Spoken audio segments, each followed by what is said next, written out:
Okay, so imagine 1 pound of your own fatty flesh.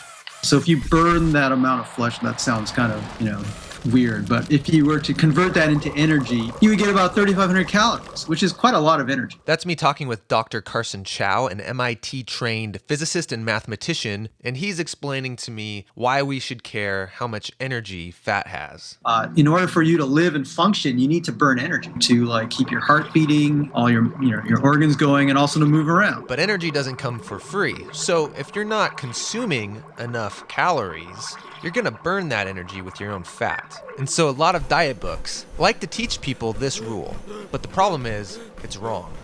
And here's why. So let's say I eat 500 calories less a day. So after 1 week, it would be 3,500 calories and I would lose a pound, right? Because I'd have to burn it. Yeah, and if I stayed on this diet for a year, I would burn through 52 pounds. Be great. If you keep taking this thing, well, after 2 years, I'd lose 104, and after 10 years, I'd lose 500 pounds, So obviously, at some point, this rule is going to break down. It will actually break down before you get to a year. So to understand the real math behind losing weight, Dr. Chow wanted me to imagine a leaky bucket. You have some water in the bucket, and that's the amount of body fat or tissue in your body. And the leak represents the rate at which you're burning energy.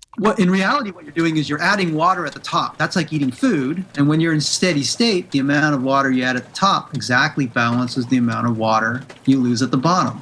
If you're pouring in more water than it's leaking, then you're going to gain weight. Now, if you think about the physics of a leaky bucket, the more water that you pour into the bucket, the faster it's going to leak. So your leak rate scales with how big you are.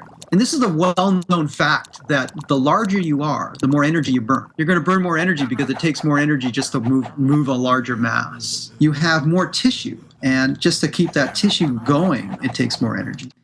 Congratulations, you have a new steady state. But let's say you don't want to stay this large person that you've become.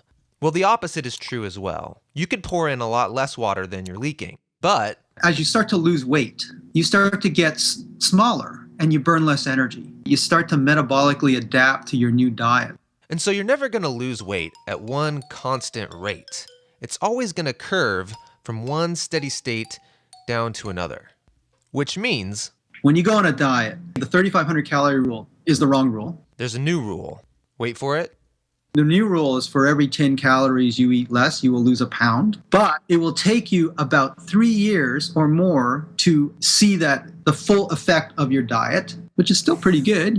All you have to do is eat 100 calories less, you lose 10 pounds. That's like a can of Coke. So you should expect the diet to be extremely slow. Right, but nobody wants a slow diet. We all want to lose 20 pounds for this summer. What's wrong with just focusing on losing weight rapidly? The problem is, once they're down at that new weight, they have to be vigilant for the rest of their life. Because losing weight is slow, gaining weight is also slow. But it slowly creep up, and then 2-3 years later, bang, it hits them. They're back to where they were. So the mathematically approved rule for weight loss, for every 10 calories I don't eat a day, I'll eventually lose 1 full pound. Which means changing your steady state is a marathon and not a sprint. Hey guys, this is Todd. Thanks so much for watching. If you want to have life-changing epiphanies like this one delivered automatically every single week, make sure you subscribe. Also, through Facebook, Twitter, and Google+, we asked you, what would you advise people who are trying to take the slow path to losing weight? And here's what some of you said.